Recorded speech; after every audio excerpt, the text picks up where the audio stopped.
The first time the Velkari Strategic Assembly reviewed the human file, it lasted less than 4 minutes, and in those 4 minutes a dozen senior analysts skimmed population charts, economic output graphs, and cultural summaries that painted humanity as a species defined by internal conflict, inefficient governance, and emotional decision-making. A young civilization that had clawed its way into faster-than-light travel through stubborn trial and error rather than elegant theory, and the conclusion reached was unanimous and smug. Humans had limits, measurable limits, hard ceilings imposed by biology, psychology, and history, limits that made them manageable, containable, and ultimately irrelevant in the long arc of galactic power. And so when humanity petitioned for expanded trade corridors beyond their local spiral arm cluster, the Velkari denied it without ceremony, citing instability and insufficient contribution to the galactic economy, a polite dismissal that was meant to teach restraint. But on Earth the denial was received not with outrage but with silence,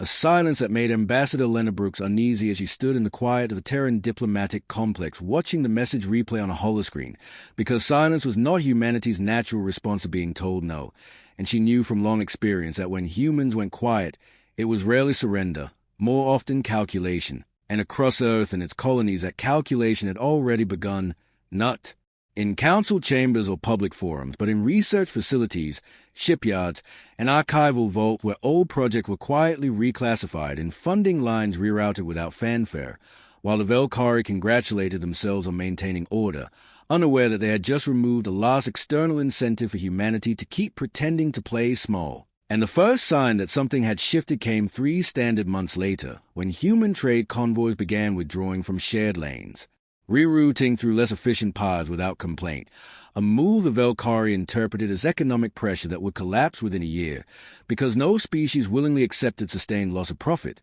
but humans did, and as Velkari merchants grumbled about minor shortages, human engineers were dismantling entire logistical frameworks and rebuilding them around self-sufficiency, accepting short-term pain with a cultural familiarity born from centuries of scarcity cycles on their homeworld, a trait the Velkari analysts had noted and dismissed as primitive resilience rather than strategic depth, and while the Assembly debated imposing tariffs to force compliance, a Velkari exploration flotilla entered the Kestrel Reach, a sparsely charted region near human-controlled space, expecting little more than routine survey data, only to encounter a human research station operating technologies the Velkari had classified as theoretically impossible outside-controlled laboratory conditions, gravity manipulation arrays running at sustained outputs that exceeded Velkari military tolerances, energy recycling systems approaching closed-loop efficiency, and when the flotilla commander demanded clarification, the human station director calmly explained that these systems were experimental and not approved for export,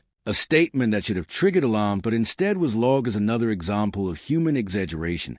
because the Velkari believed they understood limits, believed that every species eventually hit a wall where ambition outpaced capability, and so they ignored the data and focused instead on the incident that finally justified escalation, a border skirmish between a Velkari patrol and a human civilian escort fleet that resulted in the destruction of a Velkari cruiser after it attempted to seize cargo under revised inspection protocols. The Velkari declared the response disproportionate and issued an ultimatum demanding reparations and the decommissioning of all human armed escorts beyond a fixed tonnage, an ultimatum delivered with the confidence of a power accustomed to compliance. And on Earth the message was received by Admiral Marcus Hale, a man whose career had been defined by restraint, by keeping humanity's true capabilities buried beneath layers of diplomatic theater, and as he listened to the Velkari envoy's demands, he felt a familiar weight lift, because the ultimatum crossed a line that humanity had drawn long ago, but never shared, the line where restraint stopped being a virtue and became a liability. And when Hale responded, his voice was calm, respectful, and final as he informed the envoy that humanity would not be complying, not out of defiance but out of necessity, because the limits the Velkari believed in were assumptions humans had learned to weaponize against themselves and then discard when survival required it. And as the envoy protested and threatened sanctions and military action, Hale terminated the transmission and issued a single order that rippled outward through human space: activate dormant protocols. And across shipyards that had been operating below capacity, construction accelerated overnight as modular hulls were assembled into configurations no Velkari intelligence model recognized, while deep space arrays powered up systems that had not been tested openly in decades. And within weeks, human presence vanished almost entirely from shared networks, not retreating but slipping into layers of infrastructure the Velkari did not monitor because they had never imagined a species building redundancy on such a scale. And when the Velkari fleet finally mobilized to enforce compliance, crossing into human-controlled space with overwhelming numerical superiority, they found nothing waiting for them. No defensive lines, no fleets, only silence. A silence that stretched on as their senses failed intermittently, and their communication relays suffered inexplicable delays. And by the time the first Velkari admiral realized that the silence itself was a weapon, that humanity had not hit a limit but had removed itself from the frame entirely, it was already too late. Because humans did not meet force with force when they could meet it with absence, patience, and preparation, and the galaxy was about to learn that the bottom the Velkari kept searching for did not exist,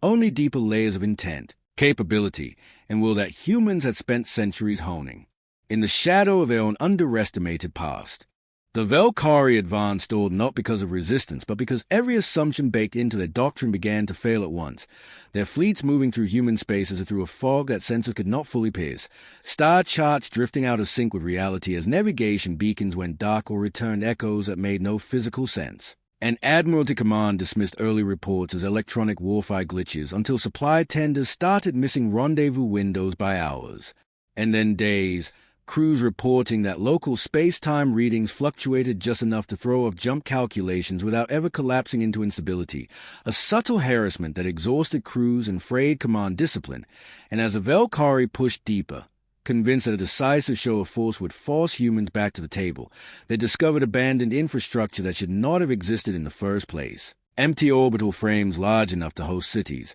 stripped shipyards, with heat signatures still warm, research habitats vented and clean, not destroyed but deliberately vacated with a precision that suggested rehearsed evacuation, and Velkari intelligence struggled to explain how a species they believed economically fragile could afford such redundancy, could build and then discard assets at that scale, while on Earth Admiral Hale convened a closed council of civilian and military leaders, not to debate whether to respond but to decide how much to reveal. Because humanity's strength had never been a single weapon or fleet, but a layered philosophy shaped by centuries of surviving their own worst impulses, a habit of planning for failure so thoroughly that when conflict came it felt almost familiar, and Hale reminded them that the Velkari were not monsters, merely prisoners of a worldview that treated limits as universal constants rather than cultural artifacts. And so the response would not be annihilation, but education delivered in a language the Velkari understood, consequences. And the first lesson came when Velkari forward scouts finally made contact with a human fleet not in battle formation but in transit,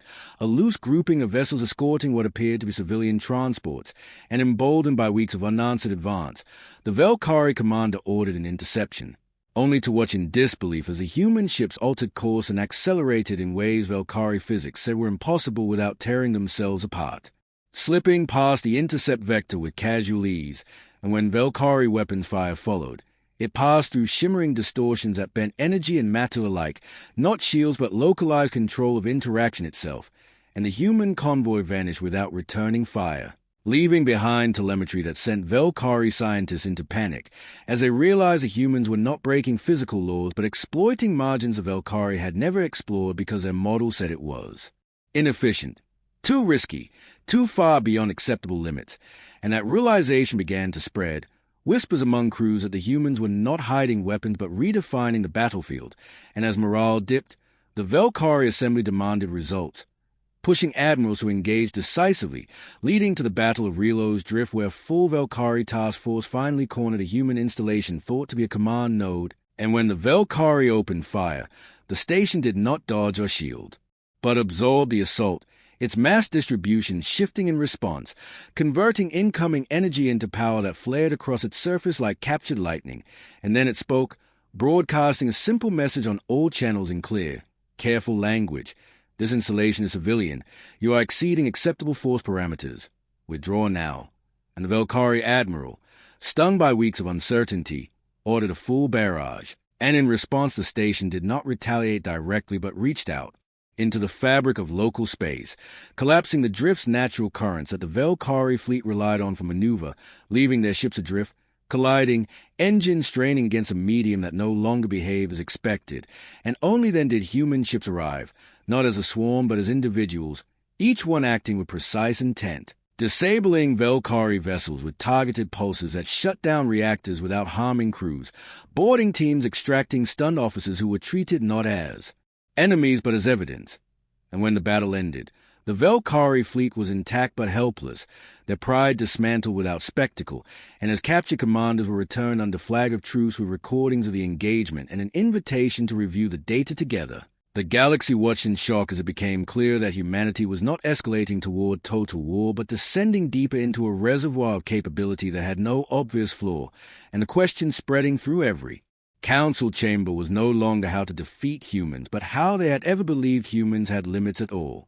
The recordings sent back with the released Velkari officers detonated inside the assembly like a delayed charge, not because they showed defeat, but because they showed comprehension. Human systems calmly annotated Velkari tactics in real time, predicting maneuvers seconds before they occurred, adjusting responses with a fluidity that made it clear the humans were not reacting but anticipating, and as analysts replayed the footage, they began to see the pattern that terrified them most. The humans were not using their full capacity. They were sampling responses, measuring Velkari doctrine the way a physician checks reflexes, and high strategist Caravel felt something close to dread as he realized that every engagement so far had been a diagnostic test, not a battle, and yet the political machinery of the Velkari compact could not slow itself. Fear turning quickly into bluster as hardline delegates demanded a decisive strike to reassert dominance before the myth of Velkari supremacy collapsed entirely, and so authorization was given for Operation Final Horizon,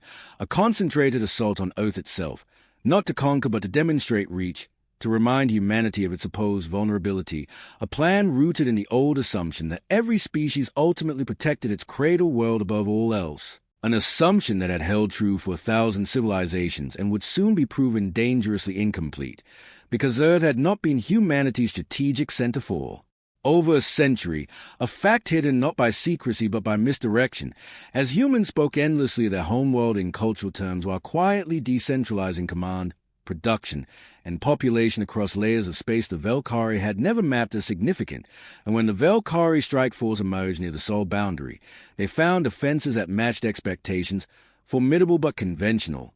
Human ships engaging openly, trading blows, retreating in patterns that looked like strain, and the Velkari commanders felt relief as their models finally aligned with reality. Losses were taken on both sides, human vessels destroyed, debris scattering in familiar ways, and for a brief moment the galaxy believed the humans had reached their limit at last, until the second layer revealed itself, because every human ship destroyed triggered responses elsewhere, relays lighting up across distant systems as dormant assets activated, not fleets rushing to Earth but infrastructure shifting, trade hubs sealing, research arrays reconfiguring, and deep space platforms long dismissed as observational suddenly asserting control over local physics, and as the Velkari pressed toward Earth, their supply lines began to unravel behind them, not through attack but through obsolescence as routes ceased to exist in usable form, jump points degrading into noise, refueling depots rendered unreachable by subtle changes in space-time curvature that made approach exponentially costly,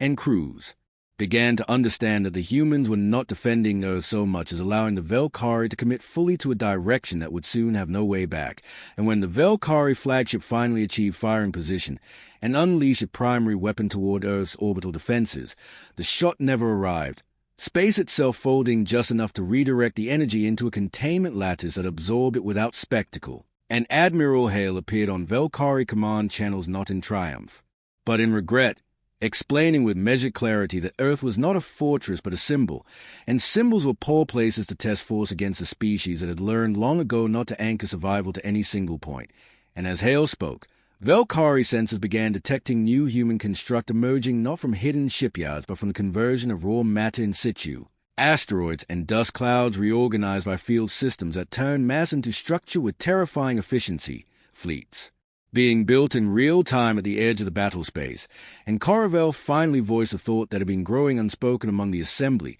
that the humans did not have a bottom because they did not build upward toward a peak. They built downward, layer after layer contingency, each one activated only when the previous assumption failed. And now the Velkari stood not at the edge of human power but somewhere shallow within it, facing the realization that every further escalation would only sink them deeper into a depth they had no hope of measuring, let alone surviving. Panic did not arrive in the Velkari compact as screaming or chaos, but as administrative paralysis, committees frozen as reports contradicted doctrine, admirals waiting for orders that never came because no one could agree on what escalation even meant anymore. And high strategist Caravel watched the live tactical feeds with a sinking certainty that every option on the table led not to defeat but to further revelation of human depth, because the humans were still choosing restraint, still shaping outcomes without crossing lines that would justify total war in the eyes of the wider galaxy, and that choice, more than any weapon, destabilized the Velkari position, since their entire claim to authority rested on being the rational enforcers of order, and now the evidence showed that the humans were behaving with a colder, broader rationality than the compact had ever managed. And so the Assembly did what rigid systems always do under existential stress. It sought a rule to hide behind, declaring humanity in violation of pre-contact containment statutes, invoking emergency powers to authorize the use of null-space weaponry banned by every major treaty, weapons designed to erase regions of space from meaningful interaction, not destruction but denial, a way to impose a hard limit where none seemed to exist, and the vote passed by a narrow margin amid trembling hands. Because the delegates told themselves that even humans must bow to nothingness, that absence itself was the final boundary. And when the first null space charge was deployed at the edge of human-controlled territory, the galaxy held its breath as a starless void bloomed where a busy transit corridor had been, swallowing light, matter, and signal alike.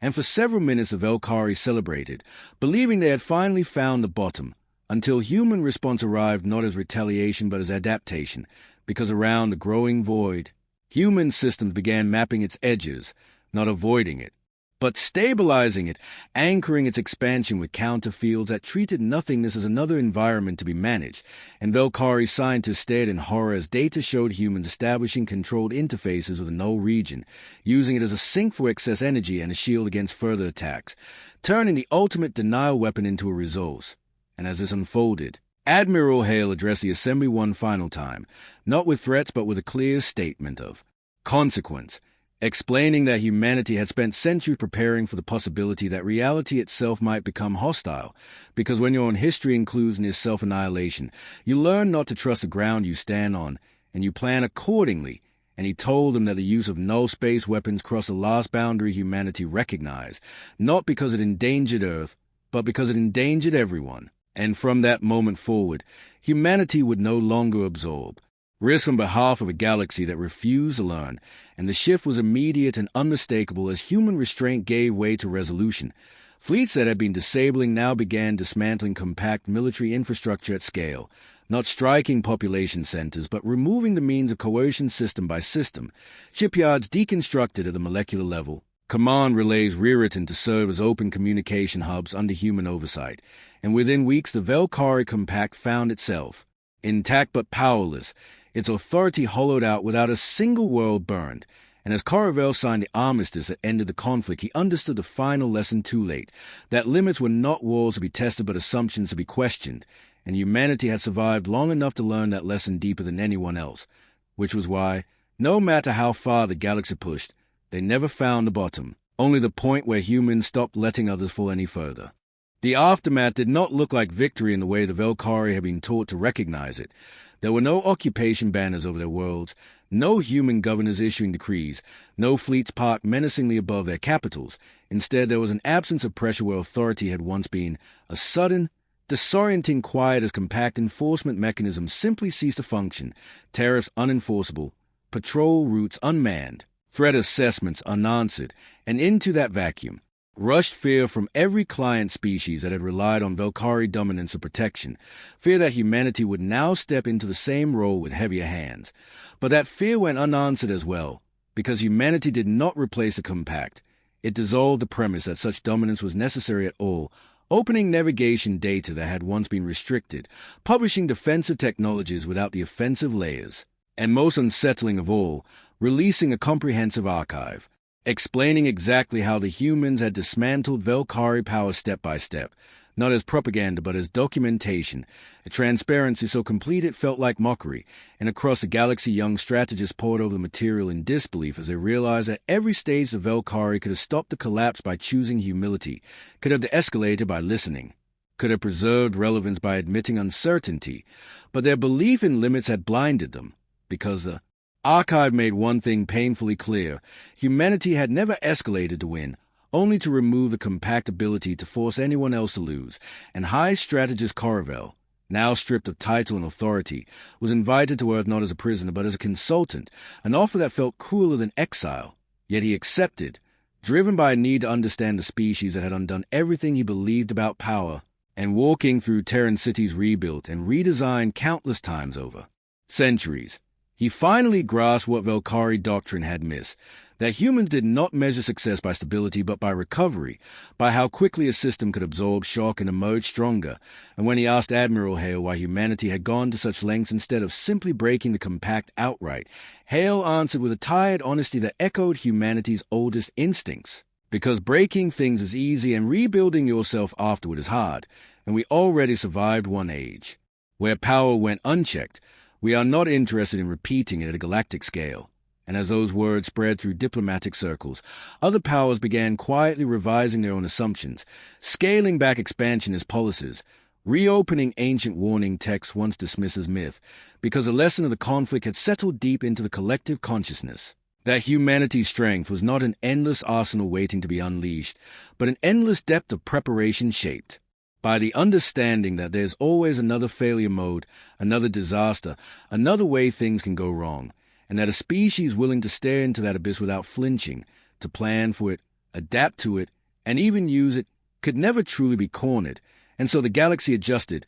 not out of fear of human retaliation, but out of respect for a civilization that had shown what real power looked like when it was no longer obsessed with finding the bottom. Years later, the conflict was no longer taught as a war but as a correction, a quiet pivot point in galactic history where assumptions were retired and replaced with caution, and yet beneath the calm surface of new treaties and cooperative councils, unease lingered, because humanity had stepped back after reshaping everything, refusing permanent seats of dominance, declining proposals to formalize their authority, content instead to observe, advise, and occasionally intervene when patterns began to echo the past. And this restraint unsettled species that equated power with presence, because it was easier to negotiate with an empire than with a civilization that treated supremacy as a temporary responsibility rather than a right. And among those most unsettled were the younger powers that had risen under Velkari's shadow. Species who now questioned whether humanity's depth truly had an end or whether what the galaxy had witnessed was merely another layer revealed under pressure. A question that gained urgency when fringe regions began reporting phenomena that mirrored early human tactics: disruptions without attack, systems destabilized without visible cause, and at first fingers pointed at humanity, accusations whispered that humans were enforcing an invisible order, but investigations led elsewhere, uncovering a truth that forced the galaxy to confront its own reflection. Other species had learned from humanity, not by copying their technology but by adopting their philosophy, decentralization, redundancy, preparation for failure rather than optimization for dominance. And suddenly the galaxy faced a proliferation of smaller powers that no longer fit neatly into hierarchies, each one harder to coerce, harder to threaten, and impossible to intimidate with simple shows of force. And in this new environment, Admiral Hale, now retired, was asked during a rare public address whether he feared what humanity had unleashed by teaching the galaxy that limits were optional. And Hale answered without hesitation that fear was the wrong word,